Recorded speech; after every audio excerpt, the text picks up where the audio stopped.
Hola jóvenes, ¿cómo están? Bueno, hoy nos vemos nuevamente para manejar una temática que se tiene que analizar en el análisis de circuitos en corriente directa, y en eso es cuando nosotros comenzamos a ver aquellos elementos almacenadores de energía. ¿Como cuáles? Como el capacitor. Fíjense que el capacitor y el inductor se comportan al igual que la resistencia, que aparece RC, es decir, que tienen resistencias y capacitancias. Es un circuito, es un elemento que también es pasivo, que quiere decir que por la convención pasiva de signos ingresa por la corriente por el terminal más y sale por el menos. Es decir, ellos no son generadores, no son elementos activos, sino que utilizan la energía según su conveniencia. En este caso, el capacitor, ¿qué hace él? Pues que esa energía lo que hace es que la va a almacenar, y la va a almacenar por medio de campos eléctricos, ya que él son placas paralelas, aisladas, y dependiendo del material dieléctrico y de su separación, pues puede aumentar este valor de capacitancia. ¿Qué pasa con él? Entonces, como él almacena esa energía, pues la almacena por campos eléctricos, luego no permite cambios bruscos de voltaje. Entonces, por eso hablamos aquí, análisis transitorio de los circuitos RC en DC, porque estamos trabajando análisis en DC. ¿Qué pasa en este análisis transitorio? Es precisamente conocer qué pasa con ese voltaje en función del tiempo. Uy, me quedó bien feo. En función del tiempo, es decir, esa variación. Claro, él va a tener un análisis de un punto estable, un punto forzado y un punto transitorio o variable en el tiempo. Entonces vamos a arrancar con un ejercicio. Este ejercicio es el que planteo acá. Entonces este circuito RC que nos dice, el circuito mostrado en la siguiente figura se encuentra en estado estable. Entonces, ¿qué quiere decir que está en estado estable? Está en estado estable para t menor que 0. Fíjese que aquí vamos a trabajar con circuitos conmutados. ¿A qué hablamos? Circuitos conmutados son esos que vienen con un interruptor. Entonces, mire que ese interruptor trae una flecha, y esa flecha me dice que antes de t igual a 0, ¿cómo estaba ese interruptor? Estaba cerrado. Si ese interruptor estaba cerrado, quiere decir que antes de que se abriera, él se encontraba así. Y estaba el tiempo necesario para que él entrara en estado estable. ¿Qué quiere decir en estado estable? Pues que este señor, que es capaz de almacenar energía, pues llegue a su punto en el que está estable, valga la redundancia. Y cuando un capacitor está en estado estable, almacena su máxima energía, la que él puede almacenar. Por eso hablamos de que son elementos finitos, o sea, tienen una energía finita, no son infinitos, como las fuentes ideales. Entonces, cuando él llega y almacena su voltaje, él se comporta como un circuito abierto. Entonces, cuando él ya llega a su estado estable, se abre y tiene un voltaje almacenado, una carga almacenada, donde Q es igual a C por B, y entonces esa carga almacenada se va a ver reflejada en un voltaje almacenado. Entonces, empezamos haciendo el análisis del circuito, analizándolo antes de que se abra el interruptor, luego para cuando se cierra, y luego pues una vez de cerrado, pues va a tener una parte que se va a llamar también nuevamente un estado estable, pero se le conoce como estado forzado. Entonces, vamos a iniciar. Ok, con la temática empezamos a hacer el análisis. Lo primero que vamos a hacer es hallar esas condiciones en estado estable, es decir, para el tiempo menor que 0. ¿Qué tenemos en este circuito? En este circuito podemos observar que para el tiempo menor que 0 el interruptor estaba cerrado. Mire que la flecha me indica que se abre. Quiere decir que antes pues, se encontraba cerrado. Entonces, si se encontraba cerrado, nuestro circuito quedaría de la siguiente manera. Bueno, vamos a ver.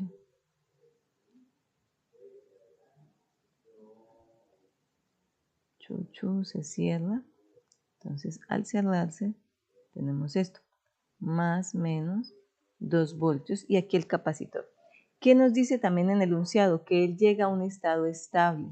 Cuando él llega a un estado estable, quiere decir que el capacitor se ha cargado completamente. Acuérdese que la carga del capacitor es igual a C por B. Quiere decir que ya tiene una carga total y llegó a un voltaje máximo. Al llegar a un voltaje máximo, les recuerdo, jóvenes, que la corriente que pasa en un capacitor viene siendo igual a C, que es el valor de la capacitancia, multiplicado por la derivada del voltaje con respecto al tiempo. Por lo tanto, cuando él ya tiene un estado estable y este voltaje es el voltaje máximo, ese voltaje máximo que es pues es una constante. Y al ser una constante, la derivada de una constante es igual a cero. Por lo tanto, la corriente es cero. ¿Qué quiere decir? Que él se comporta como un circuito abierto. Ojo, un circuito abierto quiere decir que vamos a tener el máximo voltaje. Y acuérdense que eso se veía también en el concepto del equivalente Thevenin. Ok, entonces cuando se encuentra en un estado estable, él se comporta como un circuito abierto. Y acuérdense que ese concepto de circuito abierto es el mismo concepto que nosotros vimos del equivalente Thevenin, que cuando está sin carga o está abierto tenemos su voltaje Thevenin. Entonces esto es parecido, como si tuviéramos un voltaje Thevenin. A ese voltaje le vamos a llamar voltaje en el tiempo cero. ¿Por qué? Porque él está todo el tiempo hasta que se estabiliza y va a llegar a almacenar un voltaje. Entonces se le va a conocer como voltaje en el tiempo cero o también se le puede conocer como voltaje en las condiciones iniciales. Si nosotros hacemos un recorrido aquí, me encontraría con menos el voltaje en el tiempo cero más 2 voltios igual a 0. Nosotros podemos observar que el voltaje en el tiempo cero es igual a 2 voltios. ¿Qué quiere decir eso? Que el capacitor, cuando se abrió este interruptor, que se está mostrando acá, cuando se abrió, él ya venía con un voltaje inicial de carga. Entonces, él ya venía con una carga inicial de 2 voltios. A esto se le conoce también como condiciones iniciales. Una vez ya nosotros tenemos las condiciones iniciales, pues vamos a trabajar para el tiempo t mayor que 0 o t mayor igual a 0. ¿Qué nos indica eso? Que en t mayor igual a 0, pues ya se va a abrir el interruptor. Luego, ¿qué es lo que está haciendo al abrir el interruptor? Me está desconectando la fuente de 2 voltios, pero me está dejando acá el capacitor. Entonces, ¿qué pasa? Cuando ya llega y él se abre, me va a quedar aquí el capacitor en este estado. Entonces me queda aquí estas dos mallas, 60K, 60K, y aquí más o menos 8 voltios. ¿Listo? Entonces, si nosotros observamos, tenemos aquí dos mallas. ¿Qué es lo que nosotros vamos a hallar cuando hablamos de análisis transitorio? El análisis transitorio, perdón, escribí mal, es precisamente aquel análisis variable en el tiempo. O sea, necesitamos conocer ese voltaje en función de T. ¿Qué pasa? Que nosotros también vimos en la teoría, pues que el voltaje en un capacitor se va a comportar como una curva exponencial. O sea, aquí tenemos el tiempo que está dado en segundos, aquí tenemos el voltaje del capacitor. ¿Qué tendríamos nosotros? Que él va a arrancar acá, puede ser la curva así o así, va a arrancar y va a llegar acá un tiempo tau, que es el tiempo de carga o descarga del dispositivo, en el que él ya se va a volver a establecer, es decir, a volver a quedar en su estado estable, porque acuérdense que el dispositivo almacena energía finita, es decir, él no tiene capacidades infinitas, sino que tiene un tope máximo. En este caso va a iniciar desde 2 voltios, no va a iniciar en 0. Si fuera otro la cuestión, es decir, no le hubiera quedado, entonces sería desde 0, pero no, en este caso no va a iniciar desde 0, sino desde 2 voltios hasta un punto máximo. Ya vamos a ver más adelante, después de que tengamos esa ecuación, que ese punto máximo va a ser aproximadamente algo que nosotros vamos a conocer como voltaje forzado. Y claro, por supuesto, o sea, lo máximo en lo que se vuelve a cargar, así como acá, este punto como en el estado estable, que él vuelve y se abre, pero ¿qué necesitamos conocer? Necesitamos conocer esto.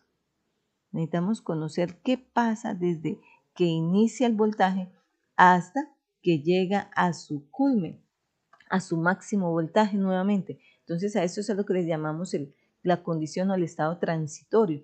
Y ese estado transitorio no es más que un voltaje en función del tiempo.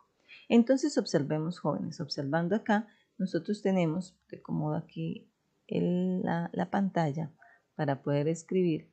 Observando acá nosotros tenemos dos mallas, malla 1, malla 2. Perfecto.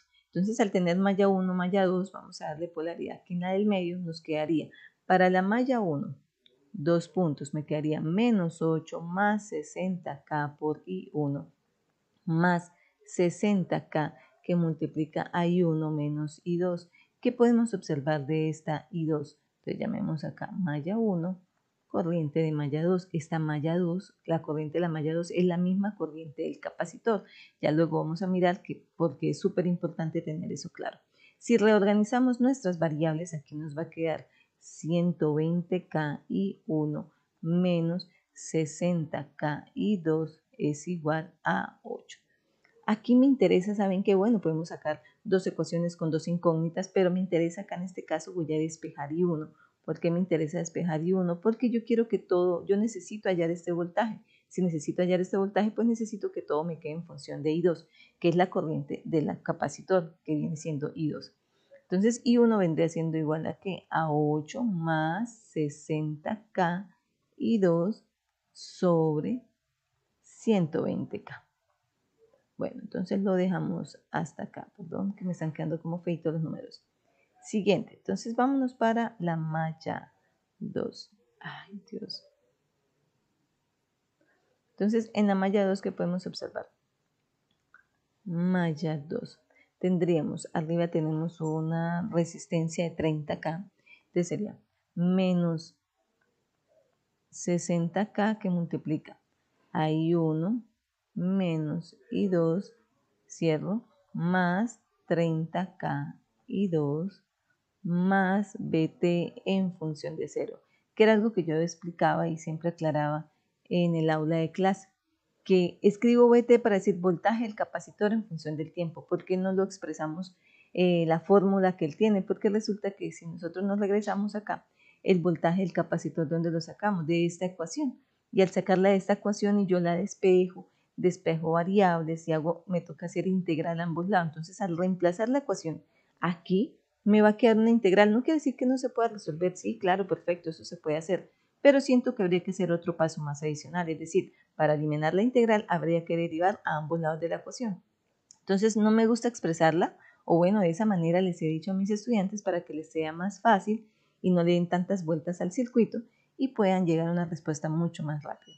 Entonces, si nosotros reemplazamos, aquí me quedaría menos 60K y 1 que multiplica, menos por menos me daría más 60K y 2 y más 30K, entonces me va a dar más 90K y 2 más el voltaje del capacitor igual a 0. Entonces, reemplazando, tendríamos acá menos 60K, acuérdense que esos son 60.000 ohmios, que multiplica a 8 más 60K por I2 sobre 120K. Arriba ese 100, me veía que ese 1 me había quedado muy feo, vamos a aclararlo. Listo. Más 90K y 2 más BT igual a 0. Ok, entonces reemplazando y multiplicando, entonces 60K y un 120K, eso me va a dar un medio, y un medio y un 8 me va a dar menos 4.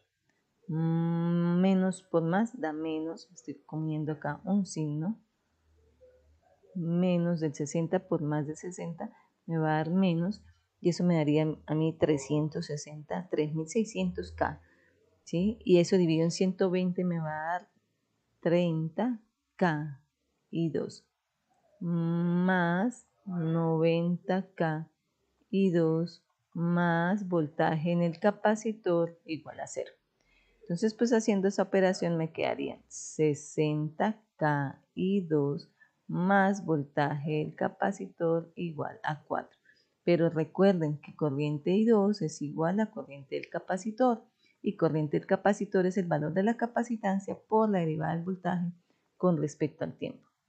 Entonces, al reemplazar acá donde está I2 me va a quedar 60K por C por la derivada del voltaje con respecto al tiempo más voltaje del capacitor igual acá.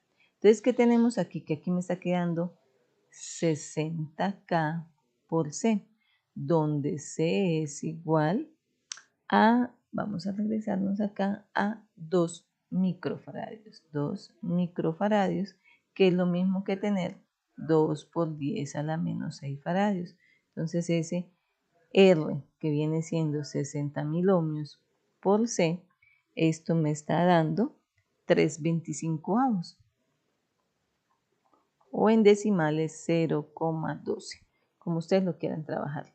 Entonces, al reemplazar, me estaría quedando aquí 3/25 derivada del voltaje con respecto al tiempo más el voltaje del capacitor igual a 4. Bueno, aquí para que todo quedara en la misma variable yo debería colocar dB y T. ¿Por qué? Porque aquí lo estoy expresando así esta variable. ¿Listo? Ahora, esa es mi ecuación diferencial. ¿Qué nos dice la teoría para solucionar ecuaciones diferenciales? Que el máximo coeficiente de la orden más grande del diferencial, en este caso como es un circuito RC, pues es de primer orden. Acuérdese que a la medida que aumenten la cantidad de almacenadores de energía va a aumentar el orden. Entonces, ¿qué es lo que pasa? Que buscamos que este coeficiente sea 1. Entonces, para que ese coeficiente sea 1, todo lo multiplicamos tanto en la parte izquierda como en la derecha de la igualdad, lo multiplicamos por 25 tercios. Vamos a organizar bien este 4, que en verdad me están quedando muy feos los números hoy. Listo. Entonces, al multiplicar por 25 tercios, esto me va a quedar derivada del voltaje con respecto al tiempo más 25 tercios BT igual a 4 por 25 tercios. Entonces esto me va a dar igual a 100 tercios. Vamos a hacer de una vez la operación aquí para que nos quede en la ecuación, no nos queden tantos iguales. Esto me va a dar 100 tercios. Entonces, perfecto. ¿Qué más ahora empezamos a ver? Ya lo que necesitamos es buscar solucionar esta ecuación diferencial. Esta ecuación diferencial. Uy, qué letras tan feas. Entonces, al solucionar esta ecuación diferencial, ¿qué nos dice la teoría? La teoría nos dice primero que hay que mirar qué tipo de ecuación diferencial es. Resulta que esto es un tipo no homogénea. ¿Por qué no homogénea? Porque precisamente tenemos aquí, vamos a hacer aquí, que ella no está igualada a 0, sino que está igualada a un valor, a una constante en este caso. Puede ser, jóvenes, que esta parte que esté aquí al otro lado de la igualdad sea una constante, sea una exponencial, sea una rampa, es decir, una ecuación lineal en función del tiempo, sea una sinusoidal, cosinusoidal. Entonces, si está igualado a algo, valga la redundancia, después aquí al lado del igual, en la parte derecha, nos dice que es no homogénea. Y si es no homogénea, entonces quiere decir que este voltaje del capacitor en función del tiempo va a tener una solución homogénea que es variable en el tiempo, más una solución particular. Esta solución particular también se le conoce como solución forzada. Entonces la pueden encontrar en los diferentes autores o libros que le llaman BF para decir que es una solución forzada. Esa solución forzada, ¿de dónde sale, chicos? Esa solución forzada se analiza, ella se analiza teniendo en cuenta una tabla, unos estándares, es decir, si ella viene siendo igual a una constante, entonces la solución forzada es una constante. Si lo que tenemos al otro lado de la igualdad es una exponencial, pues viene siendo una exponencial multiplicado por un coeficiente. Si es un seno, va a ser una suma de un seno más un coseno multiplicado por unos coeficientes que tenemos que hallar. Entonces esa tabla hay que revisarla con mucho cuidado. Entonces, vamos a empezar a hallar la solución homogénea. La solución homogénea, ¿qué nos dice la teoría? Pues que agarramos esta ecuación diferencial. Y entonces, como yo la llamé aquí BH de homogénea, bueno, esa BH también la encuentran como solución natural. La natural o respuesta natural. Entonces se llama respuesta natural o respuesta homogénea. Entonces, la respuesta homogénea, vamos a escribirle aquí 2 puntos, ¿de dónde sale? De que usted agarra su ecuación diferencial, perdón, eso es lo que quería yo dejarlo por separado, su ecuación diferencial, la vamos a llamar B homogénea en función del tiempo, más 25 tercios B homogénea en función del tiempo y esa la igualas a 0. Al igualar a 0, pues necesitamos reorganizar nuestra ecuación, entonces me quedaría dBH con respecto al tiempo es igual a menos 25 tercios BH con respecto al tiempo.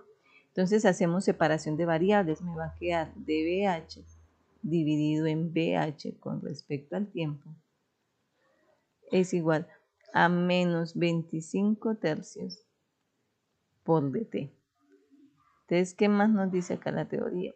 Pues que para quitar los diferenciales necesitamos integrar. Entonces se hace una integral a ambos lados de la igualdad una integral indefinida, y entonces al hacer esa integral indefinida me va a quedar logaritmo natural de BH con respecto al tiempo igual a menos 25 tercios por t más la constante integración para integrales indefinidas.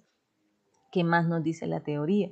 Que si yo quiero eliminar ese logaritmo natural, porque yo quiero despejar BH, entonces necesito aplicar a ambos lados de la igualdad el Euler, que es el inverso del logaritmo natural.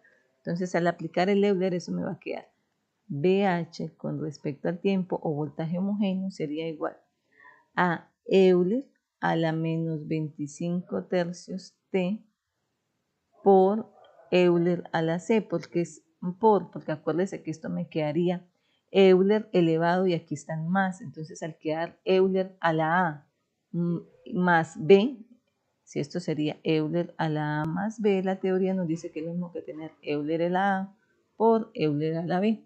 ¿Y qué más tenemos? Eso es lo que estoy haciendo acá. ¿Qué más tenemos? Que Euler a la C, ¿esto qué es? Esto es una constante, porque sé quién es, una constante de integración. Entonces al final ese Euler a la C va a ser una constante. A esa constante vamos a llamarla K sub 0. Entonces de ahí me queda que BH en el tiempo 0 viene siendo igual a K sub 0 Euler a la menos 25 tercios de T. Listo. Tenemos nuestra respuesta. Pero ¿qué pasa?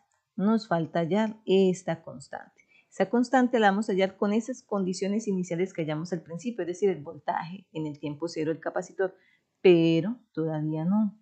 Antes de hacer eso necesitamos obtener la respuesta forzada o homogénea, es decir, necesitamos hallar el voltaje forzado de ese capacitor.